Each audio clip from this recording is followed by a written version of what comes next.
I remember when I first started doing this job. It's about 8 years ago now. A little over 8 years ago, actually. And I remember that because this film came out in that period of time.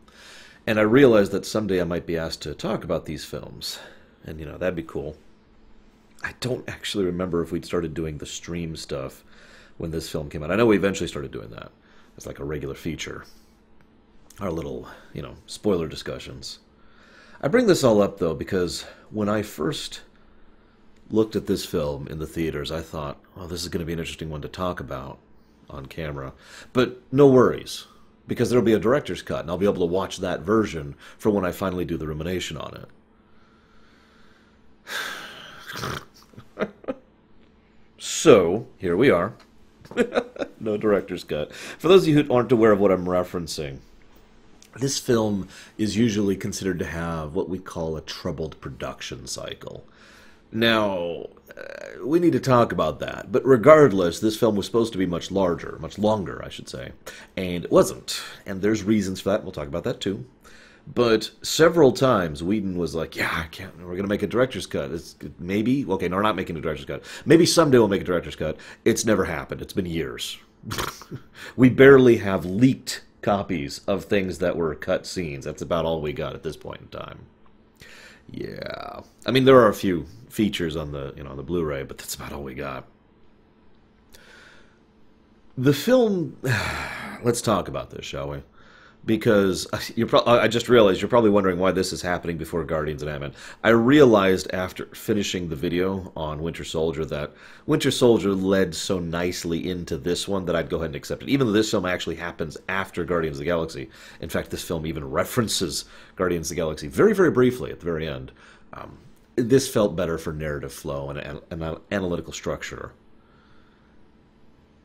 The problem with discussing this film is that this is a weird example of misinformation, and I say that very specifically because when we have multiple sources telling us opposing things, we have misinformation. That's not a matter of interpretation. That's a matter of you're not sure who's telling the truth, if anyone is. The moment that becomes a variable, we have to just kind of make do with what we got. Let me share a factoid with you. How many of you don't like this film? Honest question. I figure I asked this up front because most of you who don't like this film probably aren't going to watch the rest of the video. I have no idea how long this is going to be. It's a long film. But I ask that because, in my experience, there are 4 MCU films that usually come up for people's least favorite MCU film.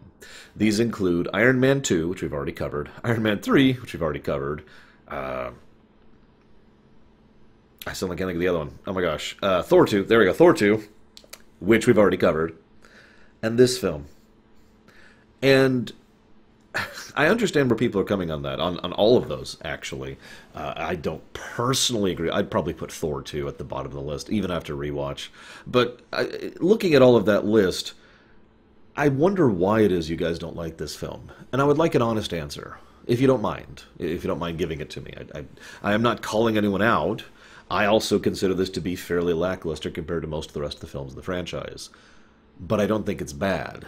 Quite the contrary, I actually enjoyed it more this time because I got to spend a lot more time really digging into the character pieces, which there were a decent amount of. Although I noticed on this replay, there are a lot of action set pieces in this film, aren't there? Like, a lot. Like, more than usual. Anyways. So, let's talk about the Marvel Creative Committee. I've actually mentioned that several times before, except not really. Okay, hang on, let me rewind here. I'm going to be bringing up the committee in the next 2 videos we do because their influence is relevant to both Ant-Man and to Guardians of the Galaxy. And in fact, I'll probably be bringing them up one more time when it comes to Civil War because that's the official moment at which the committee kind of stopped being directly involved with the creation of these films. But I bring them up here because they gave some interesting directives from on high. Let me give you one example of this. Joss Whedon wanted to expand on the Thor cave scene to make it make more sense, rather than just Thor goes off to a cave, gets a vision that makes no sense, and then comes back to help make the vision. Like, none of that is really adequately explained in the film. We can infer based on future stuff, but that's it. It was a very, very truncated scene. You might ask, well, why is that? Well, that's because he was told by the executive committee, or excuse me, the creative committee, you have a choice. We can expand the cave scene, but if we do so, we're going to cut the farm scene.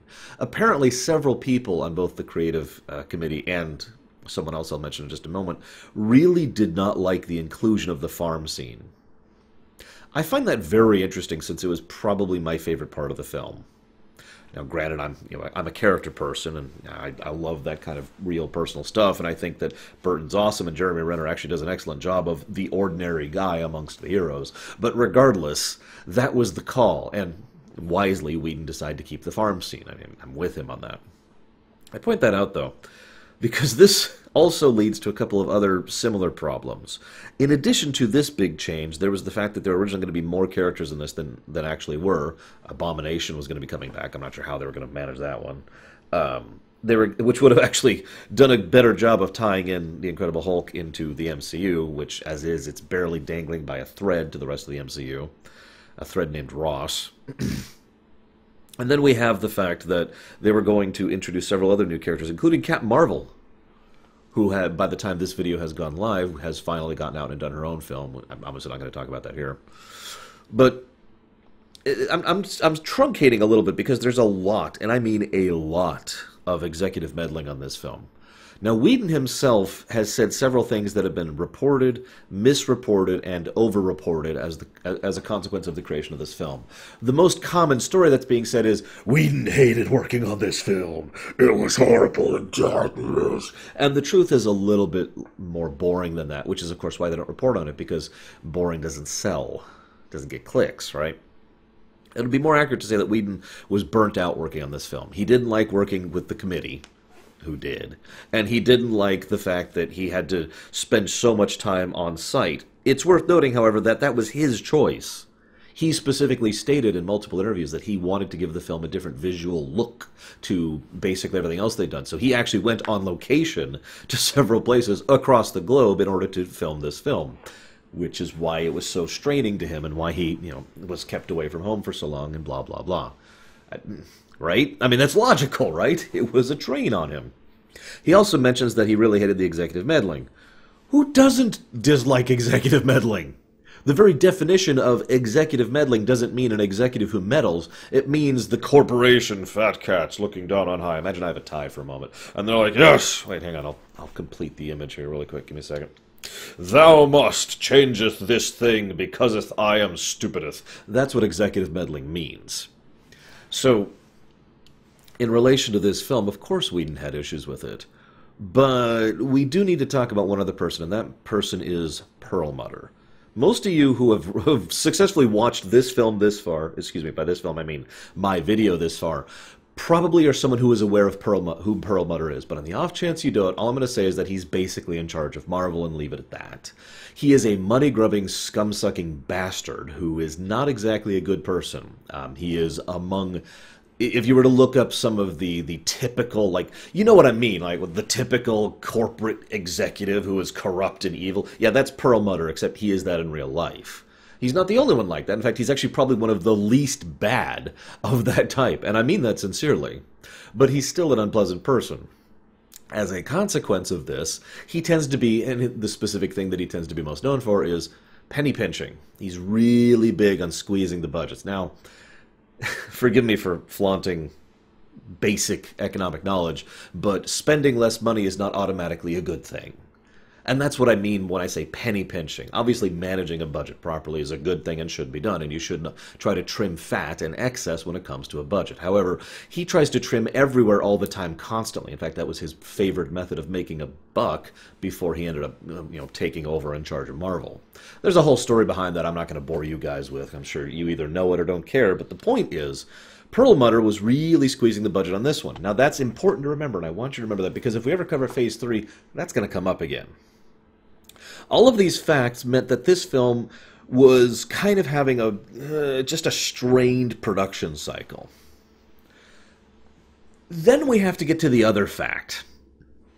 First of all, how many of you guys, if I was to say, this film was a failure, how many of you would just kind of slowly nod your head? No judgment, again. Because usually when that statement is said, it's from a creative perspective. But the funny thing is, lots, and I mean lots of sites reported on the financial failure of Age of Ultron. If you actually go Google Age of Ultron failure right now, you'll probably see plenty of articles from, 4 years ago now, all saying that, oh, it's a huge financial flop and blah, blah, blah. This film made $1.4 billion. Not in the home market, just in the theaters. In fact, I wrote a few down. It was, at the time, the fourth highest grossing film of all time. It also made $84.46 million on its opening day, which not only is the best superhero opening film day ever, but also the second best opening day ever, only trailing behind Deathly Hallows for Harry Potter. So, where's this financial failure thing coming from? Now, my point I'm trying to make here is one of two, and I don't actually know which it is. Because either this is just rumor mill mongering, which is reporting inaccuracies, or we're seeing some office politics at play here. Because, see, and I hate to skip ahead a bit, but in the future, from after the creation of this film, Kevin Feige will, God, I hope I'm pronouncing that right, will go on to basically finagle his way through the office politics to detach himself from both the committee and from Perlmutter, to the point where he is effectively the actual head and president of Marvel Studios, specifically the film division, and doesn't have to answer to them in anything more than an advisory function, rather than the way it has been up till this point, where he has been fully under heel. Now, based on the quality of the Phase 3 films, I think I could say very definitively that that was a good move, because we can see the evidence of the consequences of that move. However, in case you haven't picked up on it, what I'm trying to say is I have a sneaking suspicion that at least someone within Marvel was upset about how this movie didn't make all the money. Oh, it certainly made money. It more than made its budget back, like 2.5 times over, something like that. And it made, it was a huge seller and huge domestic. It also helped really push the the Korean market, which was, kind of expanding at this point in time, as far as the MCU films in general. And so, in general, this whole thing went pretty darn well, financially speaking. But someone either said or was misreported as saying, oh, this film just was a financial failure, which then would give Feige the political affluence to say, I need to be off this leash to make these things successes. I don't know how much of that's true or not, because, funny fact, when I tried to actually do my due diligence and look up the source article for the financial failure thing, I didn't find one. Oh, I found plenty of sites reporting on it, and I found plenty of articles reporting on it, but none of them could really cite anything as a source other than another article, or nothing in some cases. So I'm going to firmly tack the rumor label onto that one. Now, I do want to mention a couple other things here. First of all, Andy Serkis is in this film, briefly. He's actually kind of awesome. Really, he's actually one of my favorite characters. In fact, I really like him in Black Panther as well. And I point this out because he wasn't supposed to be. Serkis was there helping with motion capture stuff for the other actors, because of course he was. And he just clicked in a way that everyone was like, you know what, fine. By report, this is also something I'm also going to label rumor, but by report, someone had actually shown fan art of Andy Serkis playing Claw, and they were like, yeah, okay. And so he's in as basically a cameo. He does a good job of it. They also deliberately wanted to reference Wakanda. Now, Wakanda actually had been referenced once before. I don't remember which one, but it was in an Iron Man, I want to say. So Wakanda had come up before, but Whedon wanted to bring Wakanda more to the forefront. This is probably also partially because of the fact that Black Panther was already being in the works at this point in history, so obviously they need to start establishing this, because Wakanda also comes up in Civil War, so you can kind of see how the relevance of this thing. I suppose that's a good time as any to bring up something interesting. Now, I've said this before. In fact, I just discussed Serenity a month or two ago. I've said this before, and I'll say this again. I don't think Joss Whedon is the best thing ever. He's a geek, and I respect that. He's got real passion for the work, and I respect that. He's actually a pretty darn good director and writer, and I will respect that. But I know a lot of people who seem to think that he is the bestest thing ever, which I'm just not on board with. And I want to mention that, because this is probably one of the first times I've ever had an egregious disagreement with him and his approach. See, he has said on multiple interviews that he wanted to basically push away from continuity in this film. Now, I could read into that and say that maybe the fact that he wanted to go away from continuity and the fact that he was being forced to be continuity might have been part of the whole not enjoying the process of making the film thing I mentioned earlier. But that's reading into it and just conjecture. What we do know is he wanted to make this film such that someone who had never seen the rest of the films could just drop right in and enjoy it. What's that called? There's actually a term for it. The episodic thing, right? You know, Star Trek. You don't need to watch the previous episode to get most episodes of Star Trek, right? And there is a valid statement to be said for that, and there's valid arguments to be said for that. Thing is, if I could just be completely blunt, I really don't agree. Not in general, but in this specific case. Because the very nature of the way these films work is you've got like a branch of films which lead into a singular point, which usually terminates the phase, Avengers. Then we've got branches, and then we go into a terminating point, which was actually Ant-Man, technically, in this case. But this film is effectively the terminating point of Phase 2. And then Infinity War is the terminating point of Phase 3, right? Well, actually, Endgame was, but you get my point. Each of these is, by its very nature and design, a conclusion of the arcs leading up to it. Or at least that's how it's supposed to work. But as I think I've been pointing out throughout these Phase 2 discussions, none of these films really have anything to do with each other, with the sole exception of Winter Soldier leading more or less directly into this one. I mean, I could mention, episode 19, Season 2 of S.H.I.E.L.D. I don't remember the name of the episode. It's on the tip of my tongue. And how that literally leads immediately into this. But for the most part, the continuity just isn't there, so maybe that's what he was thinking. Then again, maybe there was just some pushes against continuity in general. But the other reason I wanted to bring this up is because one of the things they did in more recent stuff is they specifically started to make films for the fans. In other words, rather than trying to cater to people, to every person, they specifically catered to people who are already invested. Now, that is a limited strategy. It's something you can only do every now and again, and it's something you can only do in a specific circumstance. You have to have the investment. You have to have the built-up franchise to do that. But it is my opinion that that will always succeed better, assuming you have done your proper prep work, which arguably they have with Phase 3 and with the MCU in general. The idea that Infinity War, for example, nobody was trying to... One of the biggest complaints several critics had was, who the hell are all these characters in Infinity War? I'm so confused. And yet, those critics were stupid, because the entire point of Infinity War was specifically designed and engineered for people who had been following the MCU. Probably from the beginning, but at the very least, at some point along the line. Now, whether you think that's a success or a failure is up to you, of course, because everyone has their own opinions on the matter. But for me, I think that made Infinity War better than it otherwise would have been. Because it was Part 3, basically, Part 3 doesn't mean anything if it's totally detached from Part 1 and 2. Now, again, that doesn't mean that applies universally. If you're just going to make a film to be a film, that's fine. If you're going to make an episode to be an episode, that's fine. But if you do an arc leading up to something, you probably want to have some kind of conclusion. I suppose you could argue that that's Phase 2 in a nutshell. Episodic. The opposite of the continuity thing. Just each thing kind of doing its own thing with very, very, very vague connecting points. Maybe that's part of why I don't care for Phase 2 as much. Although it does have actually quite a few films I like, so I suppose I can't even say that. So the Avengers assemble to finish off Hydra, like I said, right after, Season 2, Episode 19 of S.H.I.E.L.D. I'm pretty sure it's 19. I could be wrong about that. Please feel free to correct me. And, of course, language. I found that especially amusing because in real life, I don't cuss, or at the very least, I don't like to cuss. If it does, it slips out, and it's very, very rare. I could probably name how many times I've cussed in the last year, and it's not a large number.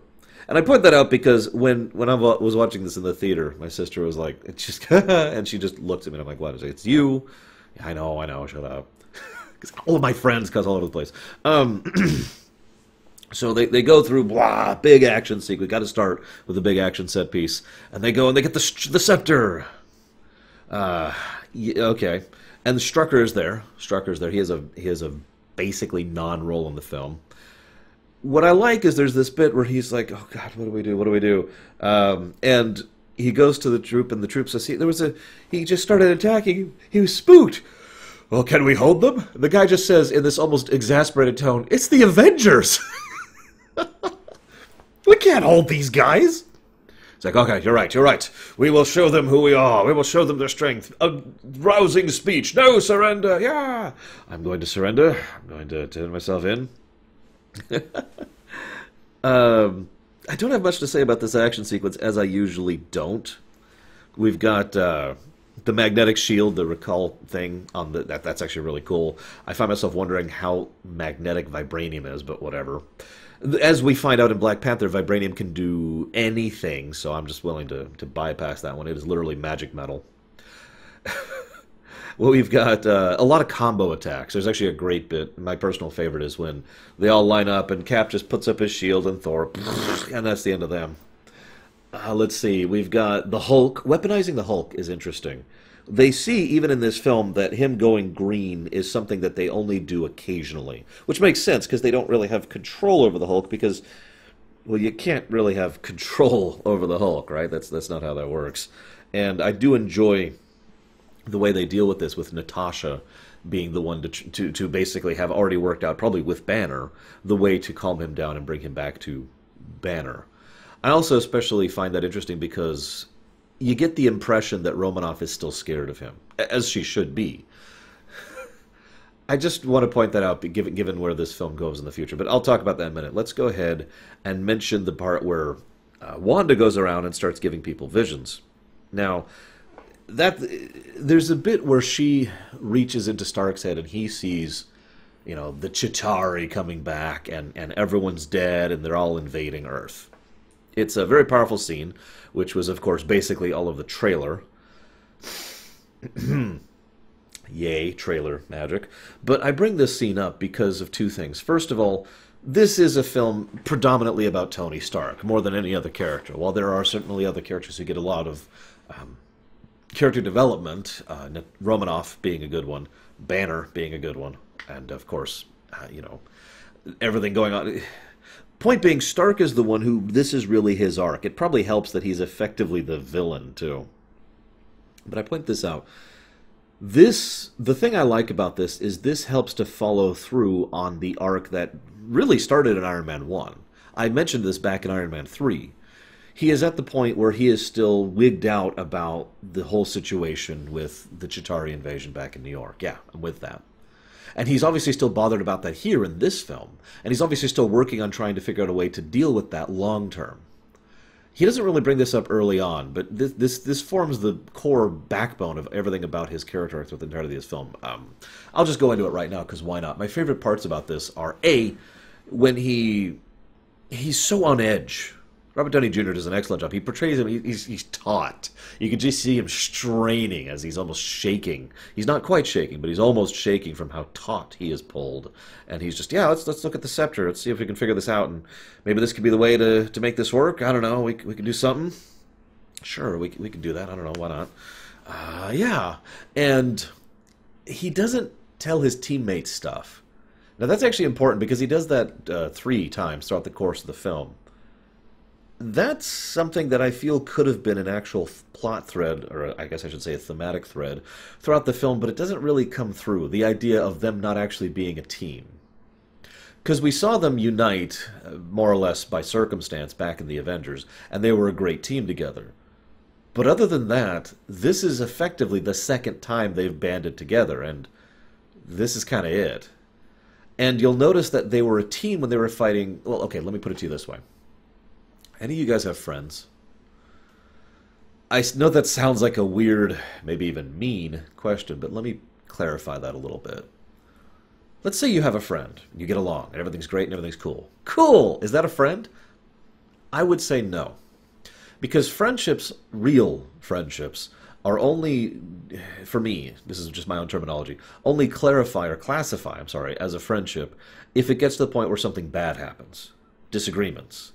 Something horrible. They go through this crap or they hurt you or whatever. And now it's not just us unified against a universal threat. It's us getting along with each other and still being friends despite the fact that we disagree with each other, despite the fact that we don't think the same, despite the fact that we're angry at each other. That's a real friend. I bring that up because the Avengers have never had to deal with that until this film. Back in the first film, yeah, they had some bickering pettiness, but a lot of that was because of the Scepter's influence. In this film, they are united against a common foe and do so instantly and without question. Yay! And then there's revelry. But when they have to deal with their own differing ideologies, when they have to disagree with each other, that friendship, that teamwork, is far more tested. You could argue that they don't even really unify by the end of the film, because the final argument never actually happens. Instead, Vision basically interrupts the final argument, and then they decide to go and fight against a universal enemy. Right? So, now that makes sense. Remember, Civil War is still coming, but I just wanted to point that out because I feel like that could have been a stronger theme in the film, and as is, it's something you have to kind of pluck out of certain scenes because it doesn't really have the time and attention devoted to it. Maybe a full version would have been working for that? I don't know. It's worth noting, though, and I just want to mention this really quick. Whedon was originally supposed to come back and do Infinity War and Endgame.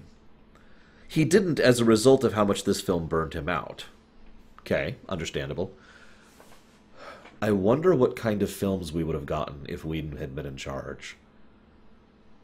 I really do. It's not like they wouldn't have been dark. Whedon knows how to do dark. Oh my God, he knows how to do dark. So I'm honestly curious where that would have gone. Just kind of a what-if scenario.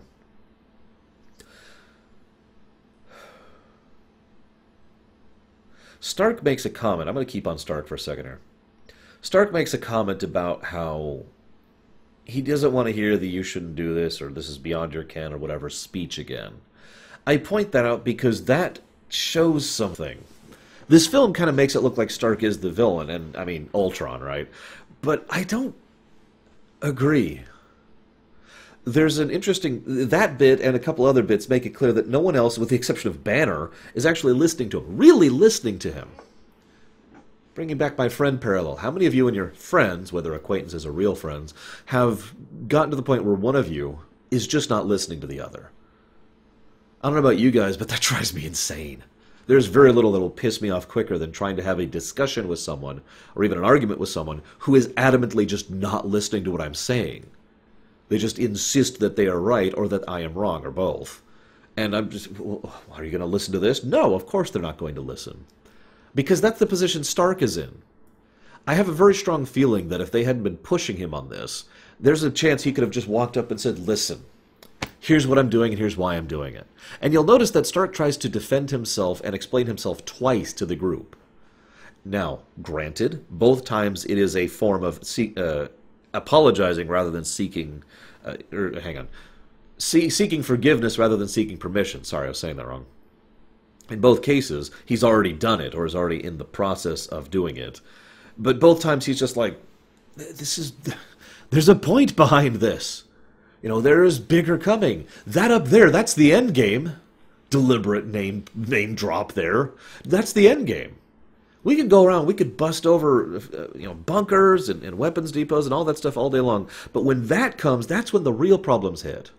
Stark is uniquely positioned to be someone who actually sees the grander scope of threat. Can I share a quote with you guys for a second? The quote is something along the lines of this, so this is paraphrased. I pity the people who are truly smart because they see how bad things really are. And I'm not going to say who that quote's from. And that, I feel, is Stark in pretty much all the films. He is sufficiently intelligent and sufficiently capable of zooming out the camera far enough to see just how dangerous of a situation they're in. He knows about the Nine Realms. He knows that there is an out there. He knows that there's ships. He knows that there's weapons. He knows that there's armies. And Earth, what has Earth got? Imagine for a moment if real-life Earth was just into, say, Star Trek, or Star Wars, or Farscape, or whatever. A typical science fiction setting, right? We would be so laughably, hilariously behind everyone that all it would take would be the first random group of marauder thugs with a fleet to come and cause us the kind of issues that we probably couldn't deal with. And that's what Stark's seeing. He doesn't even know about Thanos, or if he does, it's not really in the forefront of his mind. He just knows that there is a greater world out there that's already way ahead of us. We've got nothing. So you can see why I kind of sympathize with Stark in this one. There's another bit. There's another bit here. Skipping ahead of my thoughts here. He insists, we're in a loop. We're in a feedback loop. We're just trying the same stuff again. Passive reference to the concept of insanity. I don't agree with that either. Like Rogers comes in and he just lays down the law. Nope, you're not doing this. There's no discussion. You can see the problem with that approach. And Stark's like, okay, look, listen, this is... We're doing this differently and we're doing this better. And I'm actually with Stark on this one. Let me put it to you this way. If you sit down and you try to build something and it falls apart because you made a mistake, do you never try to build that thing again? Now, you could argue that that logic doesn't apply here, because obviously what they're doing is far higher scale than making a model or something. But it is the same logic that applies. It's just... This is why this needed to be a discussion. This is why Stark needed to sit down and be like, guys, listen. We screwed it up last time. Here's why. You know, it's because of the mind orb. It's because of the mind stone that was in the scepter and it causes this and blah, blah, blah. And now we think we can try something different. It's the same approach, but we're going to try a different, we're going at a different angle and try to make this actually work this time in order to be able to go up against Ultron and whatever he's got going on. Instead, it's more, well, they're not going to listen.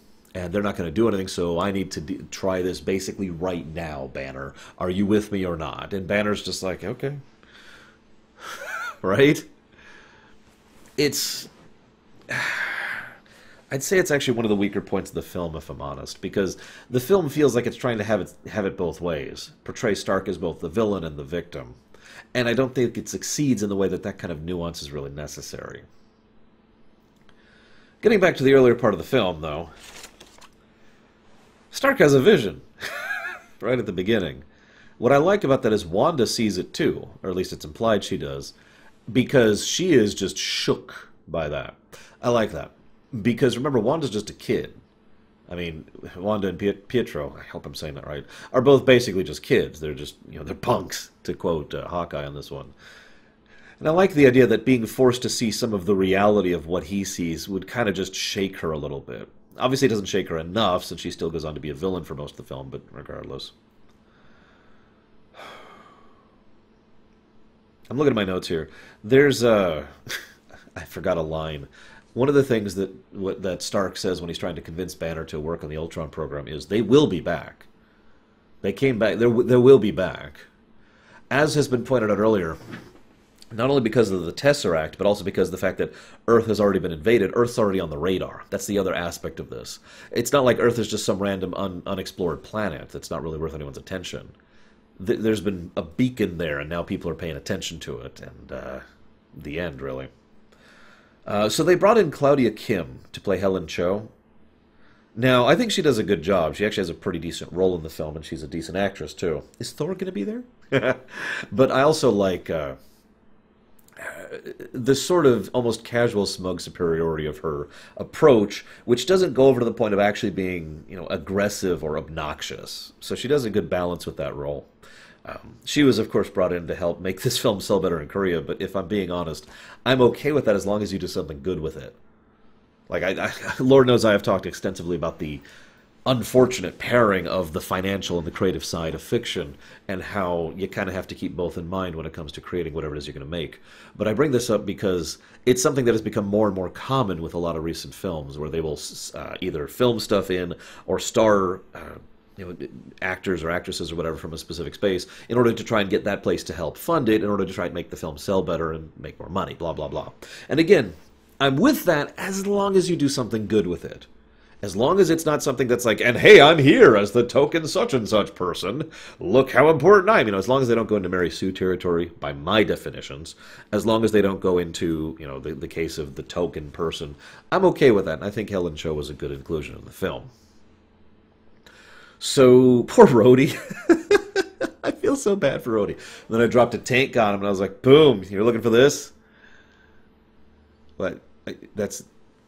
God, this is why I don't like hanging out with you guys. I feel so bad, because War Machine is always listed as basically less tier than the rest of the main Avengers. I'm not sure if that's even earned. I'll talk more about War Machine later, but in my opinion, he's always been more of a destroyer than a warrior, using my own classifications. I need to add it to the website at some point. Because, in brief, because I don't talk about this all the time, a warrior is someone who's really good at single target, and a destroyer is good at someone who goes... And that's definitely War Machine. He's just got the hardware.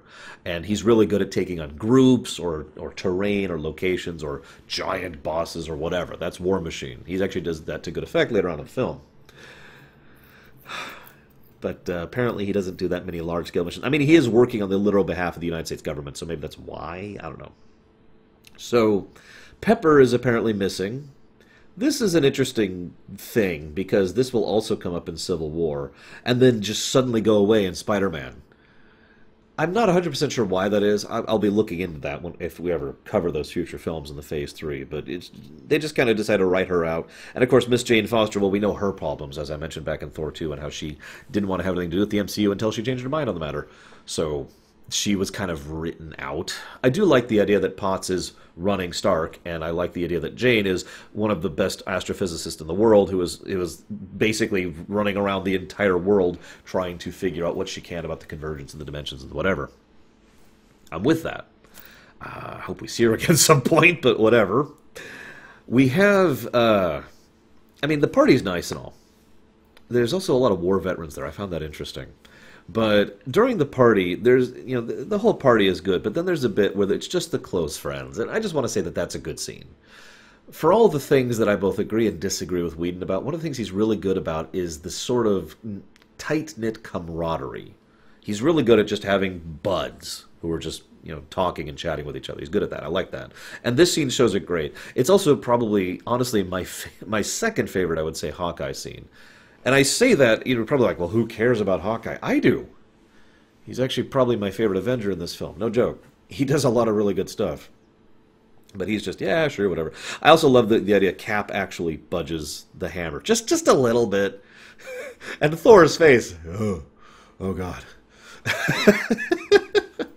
So, of course, that was in the trailer, too. So, you know, Ultron makes his appearance. And I'm going to talk about Ultron now.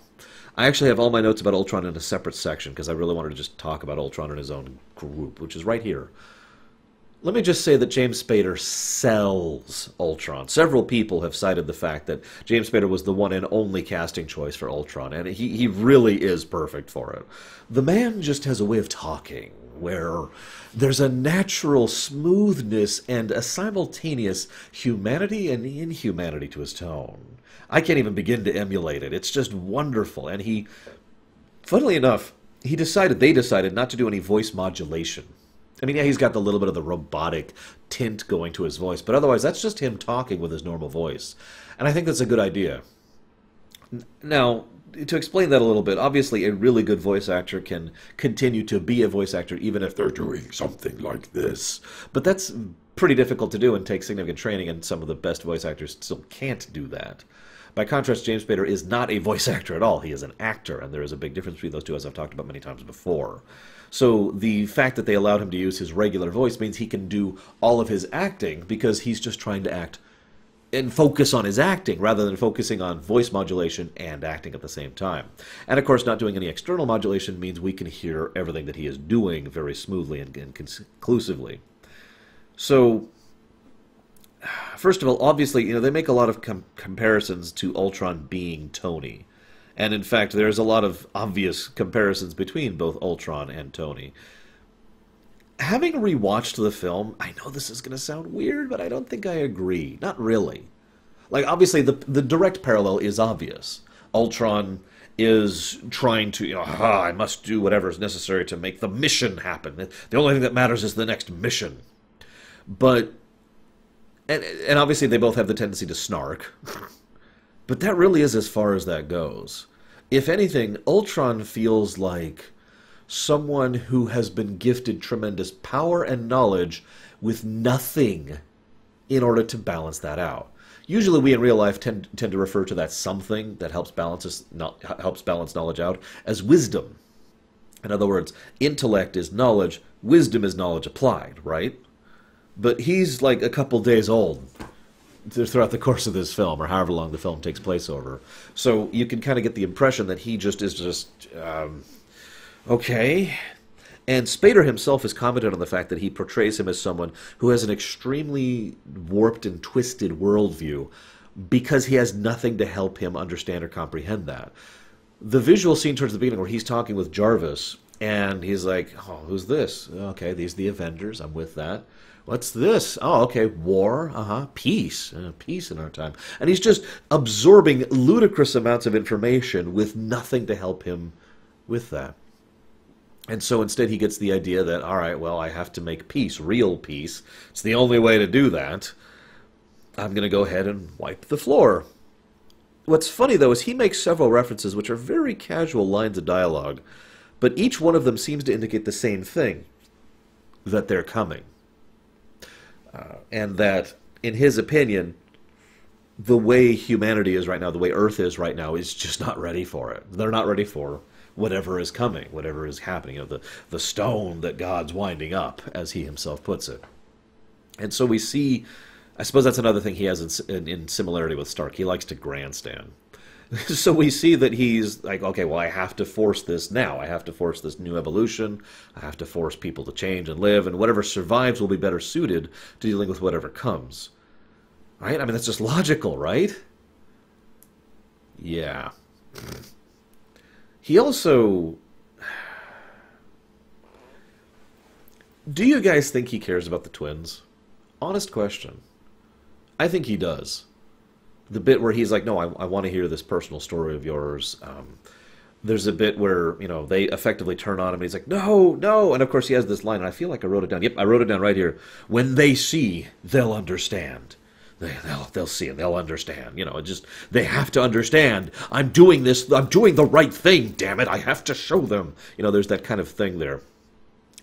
Just kind of motivating him. And, of course, right towards the end, as he's falling apart, his core body is falling apart. You know, Wanda, you have to get out of here. You'll die. She says, oh, I died a few minutes ago, thanks. Now, there's also a bit where he is enraged at being compared to Stark. He is so enraged that not only does he chop Klau's arm off, didn't really even mean to. He was just and then he's, oh, God, I'm sorry. Just, why would you say that? And then he shoves him down the stairs because he's still pissed. I do love how he's like, oh yeah, here, have billions of dollars. I wonder how much of Black Panther and the events surrounding that are affected by the billions of dollars that Klaue got as a result of this film. Anyways, I'm looking forward to seeing that film again. I hope you guys vote in Phase 3, if for nothing else, so I can see Black Panther again, so I have the excuse. Because I don't have time to just watch a film right now. But he is so enraged at that, and that makes perfect sense, because after all, I am nothing like Stark. Stark's an idiot, a moron who runs around constantly trying to fix things and just making things worse. All he does is, I am nothing like him! You know, you get that across. It's very wonderful. It's kind of understated, too. He has a line which also kind of made me think. Who decides who survives, who lives through this apocalyptic explosion you're going to cause? And his response is, well, life chooses. Right? Life chooses who survives. Now, if you wonder why I'm bringing that up, let's just say it sounds a whole lot to me like... So, there's also a bit, his whole shtick is, of course, evolution, and he even shows this in a wonderfully, if incredibly overt visual parallel, where he's there, and his new body reaches a hand through the old body, melts it, and crushes it, so that the new body can stand in its place. That he himself is also destroying the old in order to make way for the new. Sadly, I don't have much else to say about Ultron. What I think I like most about him, and I know this is going to sound weird, is that he's a person, not a robot. He is obviously a deranged robot. Could definitely say that. But the fact that he is still a person with flaws and difficulties and emotional instabilities helps add to the character, in my opinion, rather than him just being, a AI or a robot, both of which can be done and have been done in many different ways over the years. And, of course, James Spader. So he has his big entrance, and they're like, oh, crap, what do we do? There's a nice bit where Stark flat out says, that's the end game up there. As I mentioned, he's giving a speech to them and trying to explain what the hell's going on. And I mention that because not only the end game reference, but he says, what do we do when that comes? How do we deal with that? And Roger's answer is, we'll do it together. And he says, well, what if we fail? Then we'll do that together too. That is a very appropriate line in hindsight, isn't it? But I bring it up because that's the philosophical, that's the ideological difference that I mentioned earlier. Rogers obviously has a bit of a simplistic worldview, but ultimately he looks at this situation and says, we will deal with this as a team, as a unit, thinking like an army, a soldier. Stark is trying to invent his way around the problem, to design something that can have a preventative nature, a shield around the world, as he himself puts it. And we see this ideological difference just puts them on different sides of the board. And this is something that, again, I feel like pointing out, is never actually answered or resolved throughout the course of the film. I'll talk more about that when we get to the end, but I just wanted to bring it up because, again, the whole friendship thing I mentioned earlier. Now, I'm looking here. We've got Wakanda, the vibranium, woo, Claw. Serkis is just great. I'm sorry, he absolutely nails the role. He does it in Black Panther as well, because he just comes across as someone who just does not give a crap. The way they approach him and like, yeah, and he's just like, okay, yeah, so you're going to try to put visions in my head, a cuttlefish, which that means that you're not the one I have to be worried about. I only deal with the one in charge, so that's who I'm going to deal with. And Ultron's like, yeah, okay, that's me. Hi. I just pointed out because he is great. It's a combination of competency and, yeah, I've been here, kind of an attitude. You get the impression that this is someone who has looked at the changing world of gods and aliens and superpowers, and his response was, yeah, okay. What? New stuff, different day. I'm with it. So, Wanda, there's another action set piece. There's a lot of these in this film. This is the third one so far. Wanda gets in all of their heads. Now, I feel like I spent some time talking about this on stream, but I don't have much else to add to this overall discussion. See, we see Thor, Romanoff, and Cap's visions. Now, we've already kind of seen Stark's. We'll talk about that a little bit later, too. But those are the three visions we see. We actually see a fourth, but I'll get to that in a moment. So, first, with Romanoff, she sees the past that she has been trying to escape her entire life. This has basically been her character arc since the beginning, arguably since Avengers, which was continued in Iron Man 3, and is effectively pushed forward here. The idea that she's not a monster, damn it, she's not a horrible, evil assassin person, that she actually cares and wants to do good and right. And we see how her nightmare is all about how much that past is still clinging to her, that she still feels the weight of that ash on her shoulders. Now, Cap's is most interesting to me, because his is the most direct. His vision is of a world where everyone's happy and the war's over. Well, how is that a nightmare? Unless you realize where Cap has come at this point in his life, where he has reached, I guess is a better way to put that. Because Cap is the person who, well, it's said flat out in the film, that he kind of needs the war. Stark wants to end the fighting and go home and have kids, and Cap doesn't. As he says in the end of the film, that person died when he went to the ice. Someone else came out. Me? I'm home. I got a job to do. And that's just sort of chilling in its own right, that Rogers is at a point where he can't even perceive the idea of a normal life or, a retirement. That's the real word I want to use. That's the word I like to use. Some people think I use that word derogatorily, but that's absolutely the opposite of the case, because retirement is like the end goal. You've successfully done it. You won. And now you can relax and enjoy the fruits of your labors. That's retirement right there. Rogers isn't looking at retirement. He's not even thinking about it. And the very idea of it terrifies him. That's interesting, isn't it? But then, of course, we see Thor's. Now, Thor's is the weird one. And I feel like some of the chopping of the nature of this leads to this. But Thor's is really about the simple idea that Thor himself is so destructive and damaging that he is going to ruin his own people and that he will not have the ability to save them. The fall of Asgard, that kind of a thing. Which eventually leads to the Thor Ragnarok cave vision thing. It's kind of vague. It's the one I have the least to say about, but I wanted to say it last because it leads nicely into the last one. Banner. See, I've heard several people say this in different ways, and that's cool, and I'm with that. But what we do see Banner's nightmare, or the Hulk's nightmare, and I'm not sure which it is, and that's up to you to decide that. Especially if you actually even consider them to be separate people, although Thor 3 will very clearly make Banner and Hulk separate people, but at this point in time it was still debatable. But Banner or the Hulk are both kind of probably share the same nightmare, I would say, and that nightmare is the one that they get to see firsthand. It's not a vision. They get to do it. Nowhere is that... I mean, there's this great scene. This is our fourth set piece now. There's this great scene where they're just going through Johannesburg, and Hulk is just destroying everything in a blind rage. We never see the vision he's given. We don't need to. The Hulkbuster is brought in. That's awesome. I just want to say really quick, the Hulkbuster versus the Hulk was cool, and I don't want to try and sound like there's anything else to be said about that. You notice the Hulkbuster needed 9 arc reactors to run, right? Holy crap, how much power is being pushed into that thing? Well, I mean, I just told you, 9 reactors worth. You'll also notice that the Stark Relief Foundation is mentioned at this point, which I applaud. It's just one line, but I applaud it for making tons of sense. Of course, Stark is going to use tons of his tons and tons of money and infrastructure and resources to try and help, take care of areas that are damaged by collateral. Why wouldn't he? It's actually something that bothered me about the Spider-Man film. But so... I wonder how much assistance Banner himself was on designing the Hulkbuster.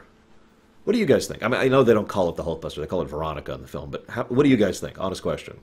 Because I like to think that Banner and him sat down and talked it out and actually came up with specs and designs specifically to counteract the Hulk. But the Hulk sees his nightmare. He's in the ruins there and he sees the people screaming, terrified, running away from him, scared. Then they have a quiet scene. Planes heading out, They go to the safe house. As I said before, I really like the farm scene.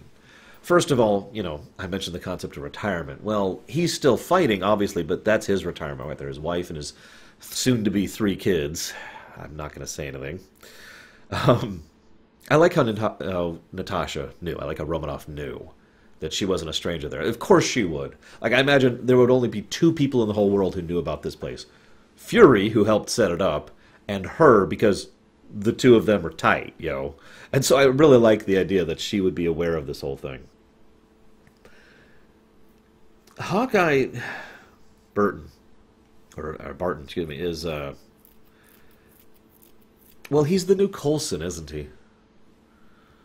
Agent Coulson was the heart of the team in many ways. There's a reason why the team unified upon his death back in Avengers 1. Point in fact, Whedon actually wanted Coulson to make an appearance in the film and just couldn't slide it in somewhere. Anyways. But it's clear that at this point in time, Hawkeye has basically moved in to take that slot. And I gotta admit that I kind of agree with that shift. Hawkeye is effectively superhuman. His aiming ability and his perception, those are his 2 abilities right there, his perception and his aiming. And in fact, you'll notice earlier, he was the one who didn't get mind affected because he noticed it was coming, whereas nobody else did. In the midst of a heated battle, he heard someone sneaking up to him. Perception, that's his shtick. So, but, they... I like the fact that this simple, normal human is the one who helps kind of keep them together as a team by virtue of being the weak one, by being the heart, for lack of a better way to put it. What kind of heart is a stupid power? Captain Planet's dumb. Except a good writer knows that heart is essential to any real good team. If you don't have some kind of core keeping that team together, what the hell do you have? Now, the heart doesn't always have to be the weak part. Many would argue that the Justice League's heart is Superman, for example, arguably the strongest part of it. Other people would argue it's Bats, who is also not the weakest member, but you get my point. But his caring about these people and his presence within them, I think it helps to ground them. And I think it helps to inspire him. And I think that symbiosis, that nature between them, is part of what helps keep them functioning as they do. Even in this very same scene, though, you'll notice that they are still arguing. That Stark and Stark and Rogers, I'm saying that right, are still both arguing because they haven't resolved their issues. That's important. But we see a lot of interesting character dynamics one-on-one in this whole section. So Banner and Romanoff is the most obvious one. Neither of them can have children because, as a nature of what they are. She was, clinically sterilized because they destroyed her in order to make her into a weapon. Her past still clinging to her. And he's the freaking Hulk, which is his biggest problem, obviously. And he, the idea of the 2 being together and whether or not they should be together. I gotta admit, I didn't call that, by the way. as I mentioned before, myself and my sister and several of my friends all kind of thought that Romanoff was kind of gravitating towards Cap, but instead we see her gravitating towards Banner. In hindsight, the move makes a degree of sense, and the two have some good chemistry together, and it's obviously the two do care about each other. As Rogers himself points out, you both deserve a win, right? As the world's leading expert in waiting too long, don't. But the problem is it's not that simple, is it? Both of them have their own things that are holding them back. He has the fact that he is a Hulk who is a genius, and she has the fact that she has a horrible past, and the fact that, she is a killing machine. I'm not sure what else to say about that scene, so let's move on to the next one. That would be Stark and Cap. And I already mentioned that. They're both out there chopping wood. I like that. They both need to vent steam, so they just go out there and they start chopping wood. Although in Cap's case, he literally rips the wood in half with his bare hands. They argue, and they don't settle that argument, and that's the best part. And again, I stress that because it really is important to emphasize that they really are ideologically different. They can't be real friends unless they can acknowledge their differences, their different perspectives, their different ideologies, and their different mindsets, and then still be friends after that. They have to argue, right? That's what a real friend is. Not someone who argues, but someone who's still your friend afterwards. So, Stark then goes off, he talks to Nick Fury. That's a great scene. Because Nick basically comes across as the old man there, the grandfather of the team, basically, if you want to put it into such terms. And he's like, the way he talks to him is wonderful, because Nick just cuts through all the bullcrap immediately to get right down to talking about what is actually bothering Stark. And Stark's like, I saw it. I saw you don't understand. I saw all my friends dead. I saw the world getting ruined. I saw everything going to hell, and I failed all of them. And I thought seeing my friends die would be the worst part. But I was wrong. And it is Fury who steps up. The worst part is that you survived. He hits the nail right on the head there. Because Nick understands. Of course he does. How long has he been in this business? How many times has he survived over others? It's a very powerful scene, and honestly, I think it has even more weight in the wake of Winter Soldier. Because we have seen Nick brought low by Winter Soldier. And the fact that he is still here, like, yeah, back in the day we had weapons and tech and armor and resources and all this stuff to throw at you. Now all we got is you guys. I think that's good enough. It's the weirdest pep talk, but it works very well, I think. So they go. We see a couple of little tidbits. The Mind Stone, of course. This was something that had been a fan theory for forever, that the Mind Stone was the Scepter, or the Scepter was powered by the Mind Stone, or however you want to put that. It was nice to see that confirmed. Although the fact that it was in the Scepter and is yellow didn't call that, but, whatever. It's also interesting because for a long time there was a huge debate about the nature of the Tesseract and the Scepter. Because for the longest time it was presumed that the Scepter was powered by the Tesseract and therefore was basically just an extension of the Tesseract. But as we can see instead, it is a separate Infinity Stone. They also mention flat out, this is actually later in the film, that 4 Infinity Stones have shown up in the last 2 years. That's something worth noticing. And he's absolutely right. Thanos has been playing behind the scenes for a long time now, and he's been trying to navigate things so that all the stones are out in the open, so he can grab them all. But I also like, Thor has his vision.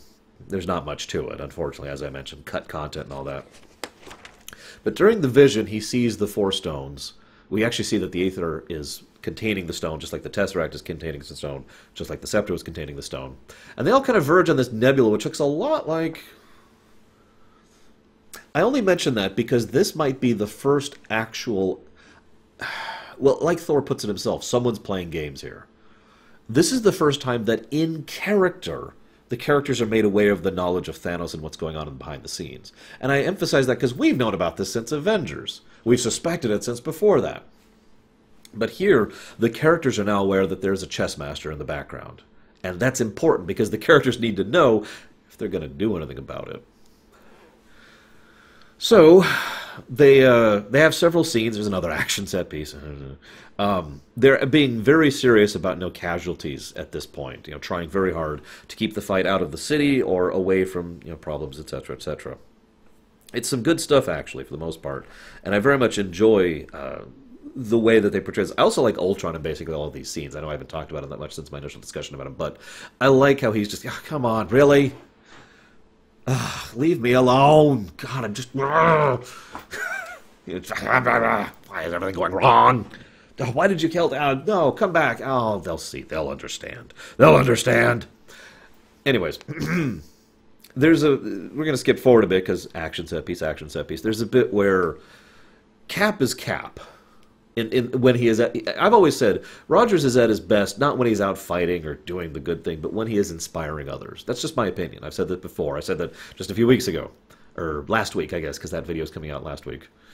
Sorry, I redid my schedule, so I'm trying to remember where we're at in the schedule here.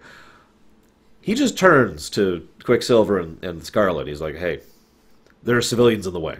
And that's all he says, and Quicksilver's off, going to get people out of the way. Then he turns to her, "Can you stop this thing?" She's like, "Yeah, okay." One of the things I like about her portrayal, first of all, I want to give praise to the actress. She actually does a good job in this film, although the accent, I do think she does a good job of portraying someone who is in way over her head, and is basically just bumbling around trying to figure out what she's doing. I've heard some people complain about the inconsistency of her powers in this film. While that's a valid complaint in future films, I think here it makes perfect sense because she has no idea what she's doing. She didn't have teaching or training. She was being raised by Hydra. You know what I mean? She was being trained by Hydra. That's not really the kind, loving, nurturing environment you need to really figure out how to do things. This is not Xavier's school for gifted students. This is, do this or I'll stab you more. So I like the idea that she literally doesn't know how to control her powers properly, and instead it's just, and she just kind of makes it up as she goes. In fact, if you'll notice, most of the times she uses her power to a large extent is reactive or instinctive rather than deliberate. When a bunch of shots go to hurt the people, she just automatically says, and the shield goes up. When her brother dies, spoiler alert, she just screams and everything around her explodes. You know, none of that is very deliberate. It's just happening as a consequence of her emotional state, right? Almost like I'm not supposed to say that word. So they get to the scene where they go to make Vision. You know, they get the cradle. They're bringing it up. Stark's like, we need to do this the right way this time. We need to make the real one. We need to make this work. Okay? We are monsters, and we need to own that and try to make something of it. So they try to make this thing. I've already given my speech on this, my opinions on that. I don't have anything else to add to that. Although it's funny that they actually literally start fighting in order to try and make this thing complete. And it's Quicksilver who just unplugs the thing. Is like, oh yeah, no, please continue. There's of course they fight instead of talking. I mean, it's a film. What do you expect? So Vision comes out. Paul Bettany. I'm with that. He sees the world. It's been argued before that Vision and Ultron were two separate halves of the Mind Stone, of the intellect of the Mind Stone, and that effectively it is basically the evil half and the good half. That both of them actually find themselves agreeing on a lot of points. There's a really great line, I actually wrote it down here towards the end, where Ultron says they're doomed. And Vision's answer is to say, yes, they are doomed. But there's sort of it's okay. That's not necessarily a reason to kill them all. And that's why I kind of delineate them as good and evil, because Vision comes across as the one who understands how horrible things are and says, okay, let's do what we can. And Ultron is someone who sees how horrible things are and says, I have to change this. Which is funny if you think about it, because you can kind of see parallels of Rogers and Stark in that. Vision talks to them. They're all just kind of shocked, ready to fight, because they have no idea what they're talking about here. And I love the thing where he makes the cloak as... He sees Thor, and he's like, oh, I want a cape, too. But my favorite scene, and I have to admit, I got to share something with you. I know you hate it when I share these personal stories, but when I was in the theater watching this one with my sis and my friend, we're sitting there, and he gives this whole speech, and he's like, no, yes, this is something, and I need this, and we need to do this together. And then he hands out the Mjolnir. He hands Mjolnir to Thor. And there's just this moment of stunned silence as Vision is holding Mjolnir. The audience exploded into applause. It was almost an ovation. Just yeah, it's an awesome moment, is what I'm trying to say, and I still enjoyed it even this time through, even just sitting here in my room, analyzing in my suit. Um, then we get to the big finale, which is yet another action set piece.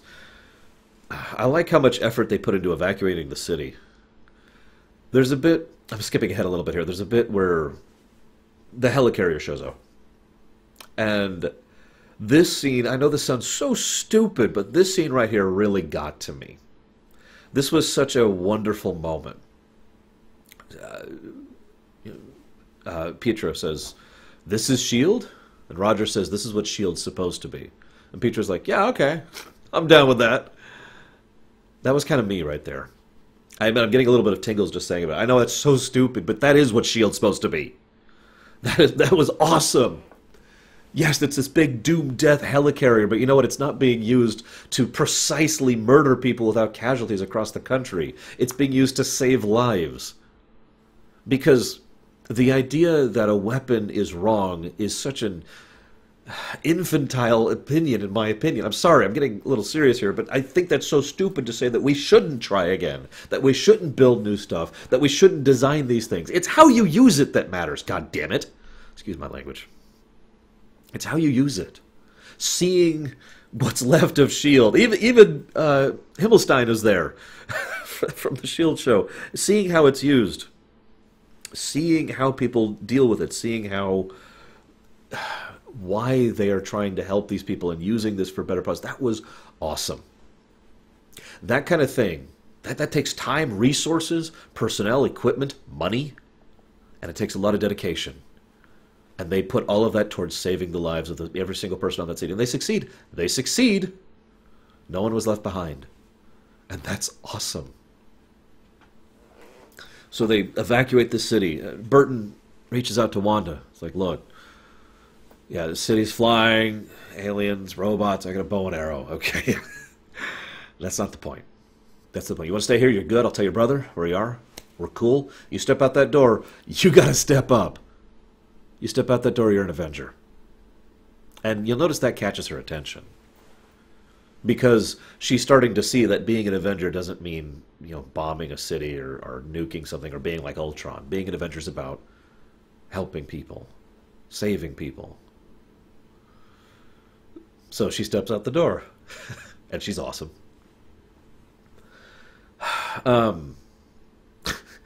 There's this great bit where Quicksilver rushes off, and Burton pulls out his hair. Nobody would know.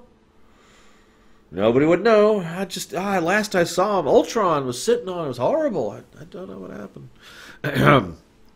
So Ultron singles out Thor in the fight. Now that makes perfect sense to me. Thor is, let's be honest with ourselves, basically the heavy of the group as of this point in time. So it makes sense that Ultron and his prime body would want to try to deal something with Thor. This is actually when the helicarrier really shows up. Sorry, I kind of skipped ahead there. I just had to get to that point. War Machine's there too. I already made my comment about him being a destroyer. So you have like dozens, if not hundreds, of attack bots coming after that. Well, while certain fighters and warriors can deal with that sort of situation, you know who really can deal with that kind of situation? Someone who's designed to destroy a lot of things at the same time, like a destroyer. It was nice to see War Machine properly utilized, is what I'm trying to say here. And of course, this will make a good story. The final fight is unique because I'm going to segue here for a second. I always knew I was going to. How many of you guys have played? I know this is weird. How many of you played video games? I know it's a brand new concept. They just came up with this. It's got like paddles, In video games, there's something called a challenge run. For those of you who are not aware, I'm going to go ahead and stop being stupid here for a second. And some of those challenge runs are artificially designed, within the game, and some of those are designed by us that we decide, we're going to do such and such for a game and see how it works out. One of those challenges is the one-hit KO. That means you can't take damage at all. If you get hit, it's over. You die.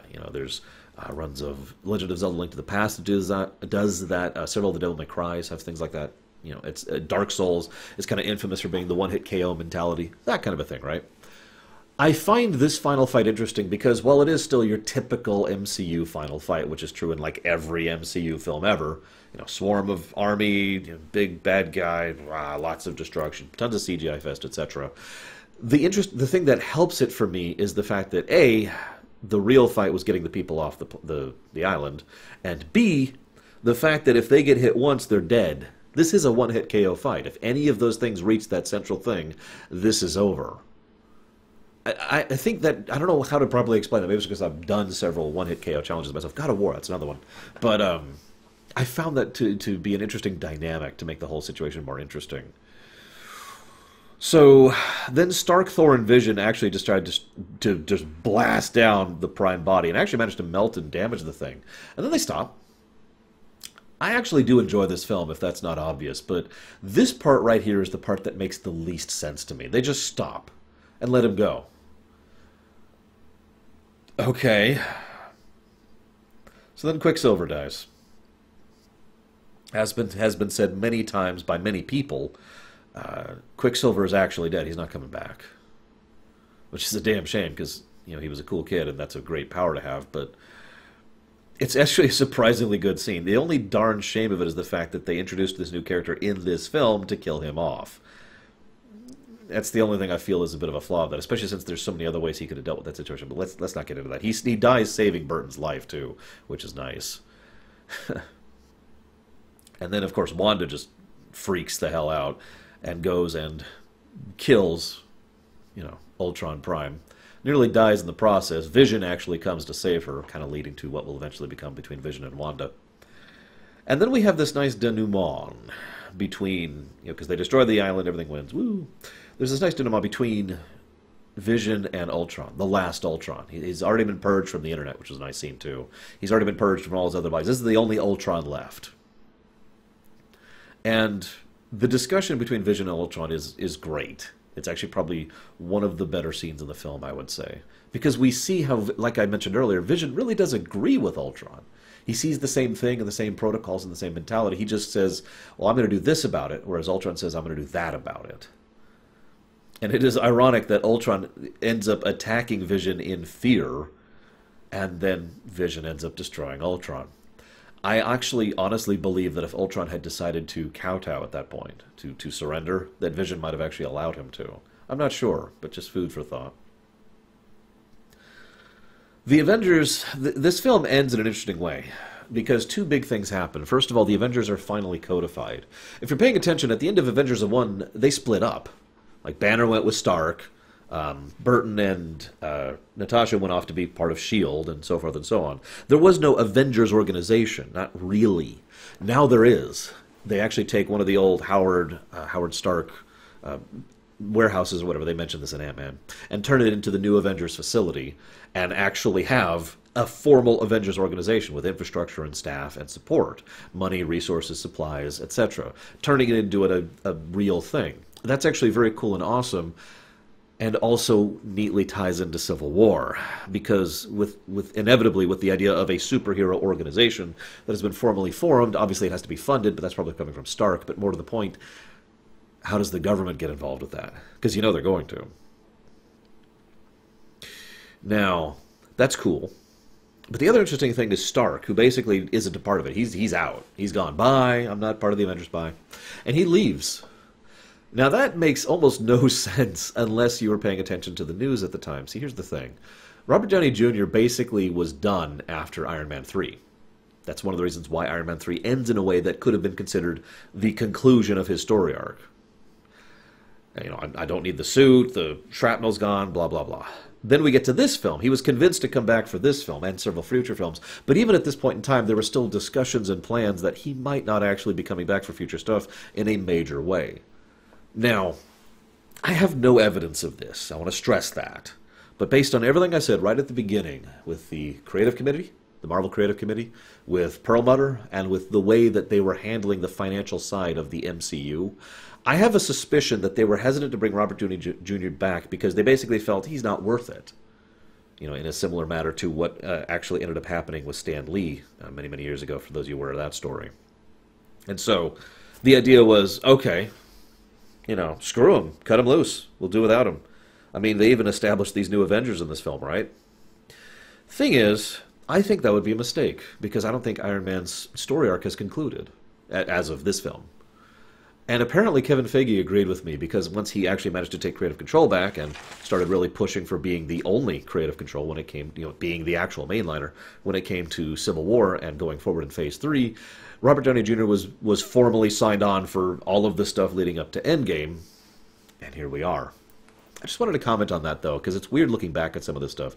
I feel like, while obviously art must, as ever, bow to reality, the behind-the-scenes stuff is one of the reasons why the Phase 2 stuff just doesn't link together the way that Phase 1 does with itself, or Phase 3 does with itself. I don't know. It's just my impression.